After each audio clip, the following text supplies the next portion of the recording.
യുവതിയുടെ വീട്ടുകാരുടെ മതിപ്പ് നേടാൻ വാഹനാപകടം സൃഷ്ടിച്ച ഞെട്ടിക്കുന്ന ഒരു വാർത്ത ഇന്നലെ പത്തനംതിട്ടയിൽ എത്തി.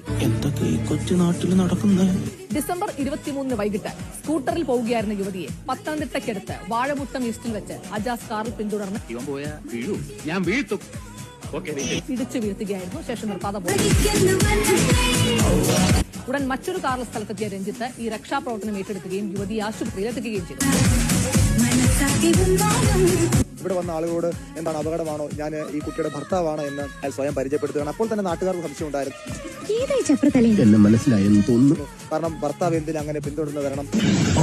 പോലീസ് എന്ത് ചെയ്തു? വാഹനാപകട കേസ് രജിസ്റ്റർ ചെയ്തു. അപ്പോൾ ഇവിടെ വെച്ച് നടന്ന വാഹനാപകടം എന്ന രീതിയിൽ പോലീസ് ഇവിടെ എത്തി, അന്വേഷിക്കാൻ എത്തി. അങ്ങനെ തൊട്ടപ്പുറത്തുള്ള കടയിൽ പോയി അവിടെ നിന്ന് CCTV ശേഖരിച്ചു തുടങ്ങി. വണ്ടി നമ്പർ എല്ലാം അതിപതിഞ്ഞാണ്. ഇത്ര ഞാൻ ഇവിടെ നിന്നിട്ട് കണ്ടില്ലല്ലോ. അങ്ങനെ ഓരോ CCTV എടുത്തു വന്നപ്പോഴാണ് ഇതിലെ ട്വിസ്റ്റ് മനസ്സിലായത്. ഇതൊരു അപകടമല്ല, മനഃപൂർവ്വം ഉണ്ടാക്കിയ അപകടമാണ്. എന്തിനാണെന്ന് ചോദിച്ചാൽ, അപ്പോൾ രഞ്ജിത്തിന് ഈ പെൺകുട്ടിയുടെ വീട്ടുകാരുടെ ഒരു പ്രീതി പിടിച്ചു ഒരു അപകടമുണ്ടാക്കി. അതിൽ നിന്ന് ഈ പെൺകുട്ടിയുടെ രക്ഷകനായി അവിടെ അവതരിച്ച് നല്ലൊരു ചെറുപ്പക്കാരൻ അപകടത്തിൽപ്പെട്ട പെൺകുട്ടിയെ ആശുപത്രിയിൽ എത്തിച്ചു. അങ്ങനെ ഒരു കഥ ഉണ്ടാക്കാം. നായകൻ ഇപ്പോൾ ജയിലിലാണ്, സുഹൃത്തും. അതാണ് ആന്റി ക്ലൈമാക്സ്.